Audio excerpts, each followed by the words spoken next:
They say words can't kill you. But when those words come from the only family you have left, and they sound like a death sentence, you start to believe otherwise. "I swear you smell like a corpse," my sister Sandra muttered as she helped me out of her car one rainy afternoon. She thought I didn't hear it, but I did. I always do. And that was just the beginning. You see, I'm not bedridden, not completely useless, but multiple sclerosis and advanced lupus have eaten away at my strength for over a decade. I'm 67. My name is Miriam. I used to teach literature. Now I teach silence because pain shuts you up and cruelty keeps you there. After my husband passed, Sandra offered to let me live in her guest room. At first I thought it was kindness. Turns out it was obligation, the bitter kind. The kind where love doesn't live, the kind that grows moldy like spoiled leftovers you don't throw away because someone might notice. Sandra's house was cold, not in temperature, but in spirit. She'd slam cabinets, mutter under her breath, refuse to help me shower if she had other plans. I chalked it up to stress. She's a successful HR manager at some big firm, always busy, always wired. But then came the moment I heard her say those words. "You smell like a corpse." I had just gotten out of bed after a feverish night, dragging my legs like anchors when she said it. Low, sharp in that rehearsed tone. Not angry, not sad, just done. My throat tightened. My body didn't even hurt as much as my heart. It wasn't just an insult. It was a label. It was her way of saying, "You're already gone. Why are you still here?" I didn't say anything that day. I kept my lips shut, but something else opened inside me. A place I had kept locked for years. A quiet, smoldering place filled with memories, some sweet, many bitter. And revenge, the kind that doesn't scream but whispers. I remembered how Sandra had once asked me to co-sign her mortgage application. I had. I remembered how she'd asked me to babysit her kids for weekends before the illness took over. I remembered everything. But she remembered nothing. And that's when I realized something truly tragic. It's not that illness makes people hate you.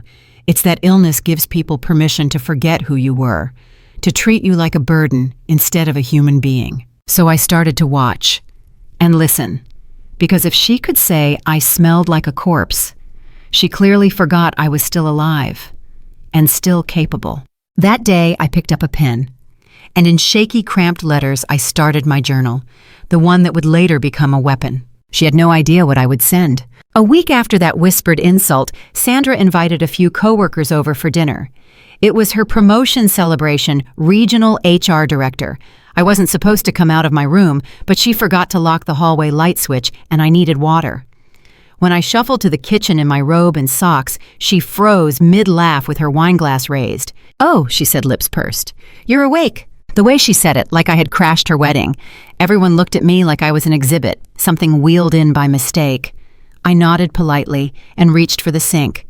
That's when she leaned over to one of her friends and muttered loud enough this time. "She insists on getting up like some ghost. I swear my house smells like a damn hospital." Laughter. Not the loud kind, the worse kind. The chuckles that slip through closed teeth, the ones that say they agree, but no one wants to admit it aloud. I turned slowly. Looked at her, my own sister. Her cheeks were a bit pink, but not from embarrassment from the wine. "You want me to go?" I asked, voice dry. Sandra sipped her drink. "If you're done playing nurse to yourself, yes." I returned to my room without a word. Later that night, I heard one of her friends in the hall outside my door. "You're a saint, Sandra. I couldn't live with that." Sandra laughed. "She'll be gone soon enough." Gone. That word circled in my skull like a fly. I didn't cry. I stared at the ceiling until sunrise, my body aching, my mind sharp. That morning I opened the drawer, where I kept an old shoebox labeled tax stuff. Inside were USBs, printed bank records, emails, things I had kept over the years. Things Sandra would never dream I had copies of. You see, I wasn't always sick. And when I was well, I had helped her clean up a mess she once made at work. A quiet scandal, hush money included. I thought I was protecting her. But now I realized maybe I had just delayed her lesson. In one email from years ago, I found what I needed, a resignation letter she had forged from a fired employee just to avoid a discrimination lawsuit. She bragged about it once when drunk. I'd saved the screenshot. Now I had the motive. Now I had the plan. I didn't want to ruin her life, not out of hate, but she needed to remember I wasn't dead yet. So I started writing the letter. To the ethics committee at her firm. Not as revenge, as a reminder.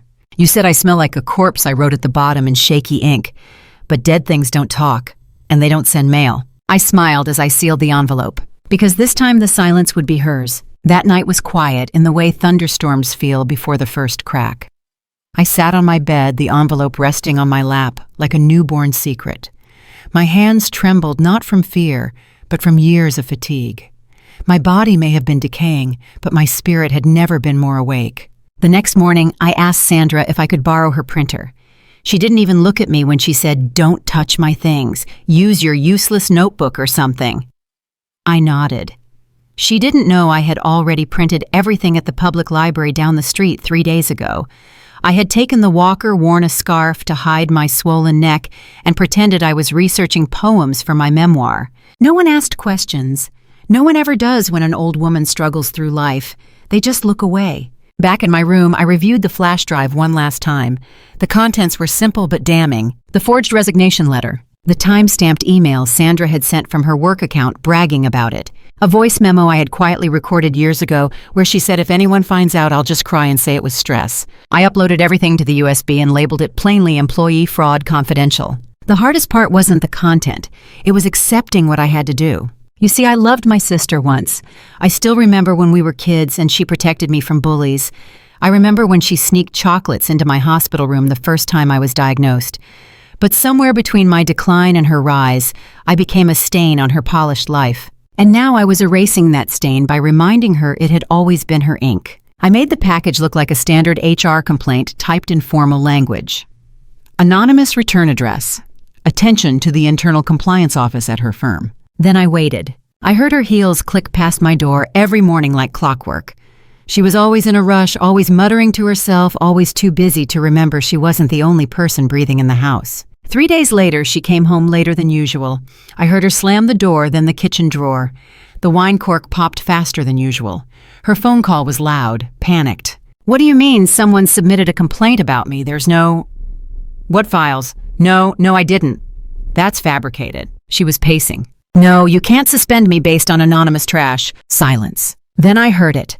A single scream muffled like someone trying to scream into a pillow of pride. She stormed into my room without knocking, her eyes wild. "Did you do this?" I looked her in the eye. "Dead things don't send mail, remember?" She went pale. And for once, Sandra had no words. Sandra stood there frozen in the doorway.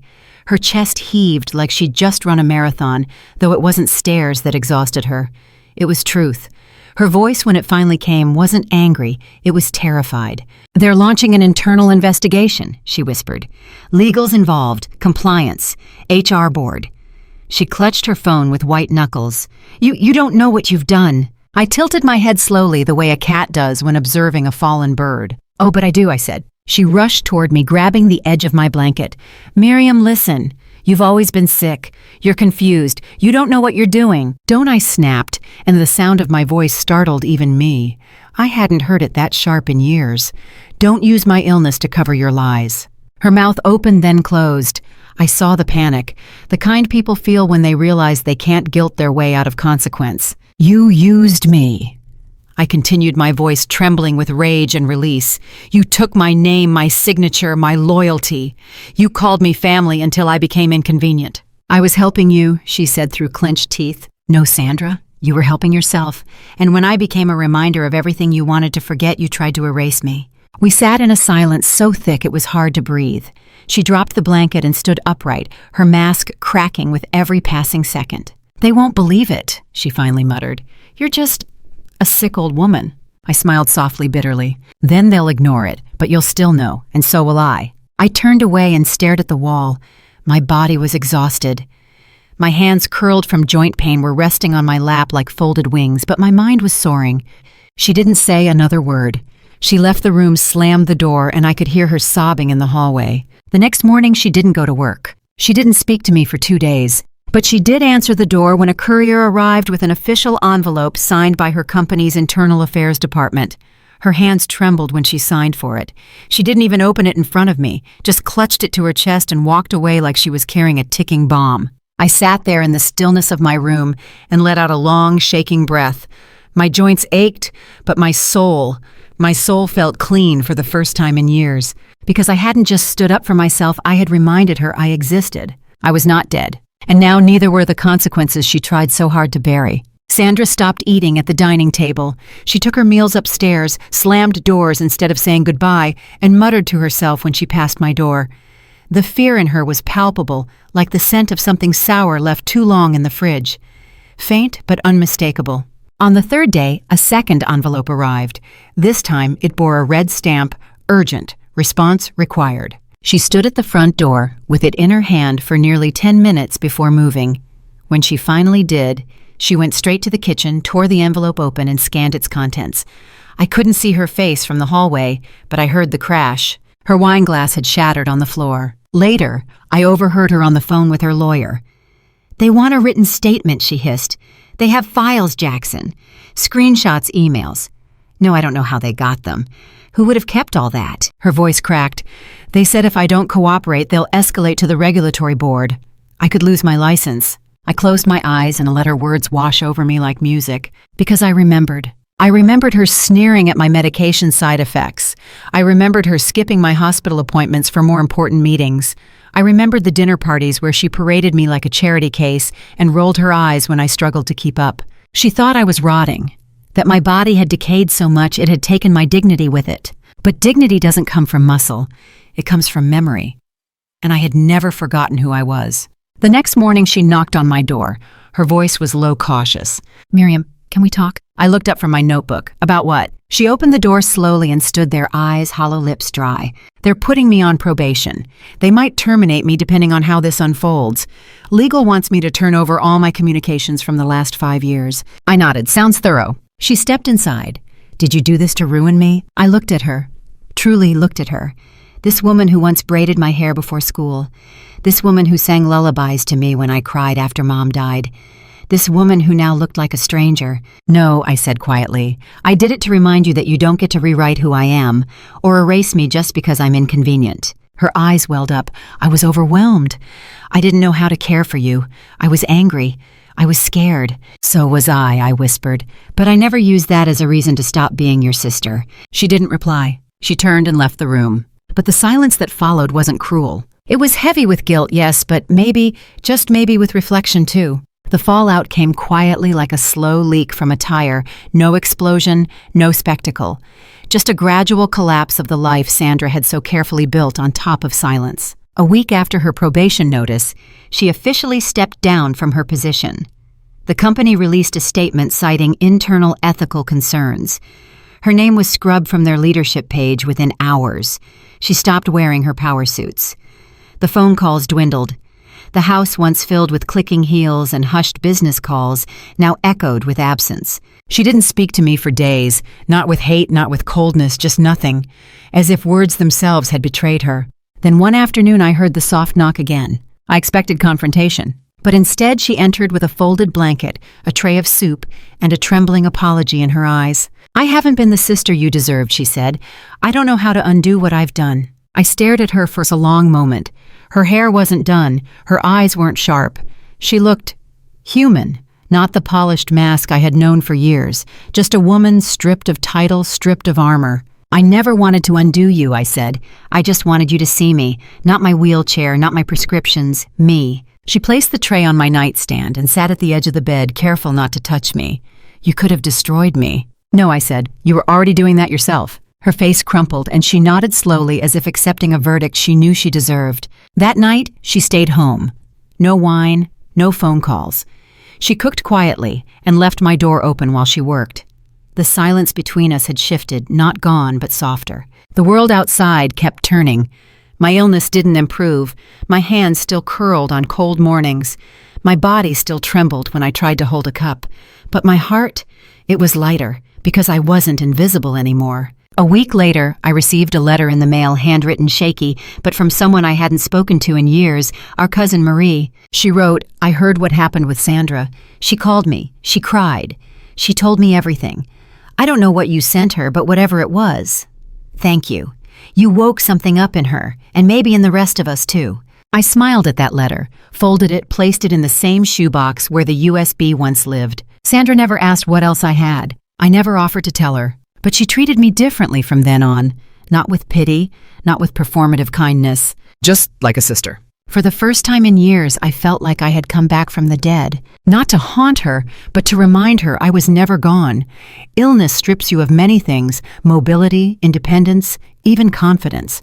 But the one thing it should never take is your voice. I spent years shrinking into silence, believing that pain meant invisibility.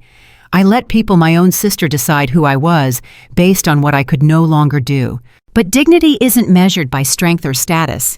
It's measured by how firmly you hold on to your truth. If you're living with the disability, a chronic illness, or simply aging into fragility, please don't let anyone convince you that you're less than human. You are not a burden, you are not disposable, and your story matters. Sometimes standing up for yourself doesn't mean yelling. Sometimes it means reminding others that you still remember. And that memory, sharpened by silence, can be the most powerful justice of all. To anyone reading this, don't wait to be seen. Make them look. And never let them forget you're still here.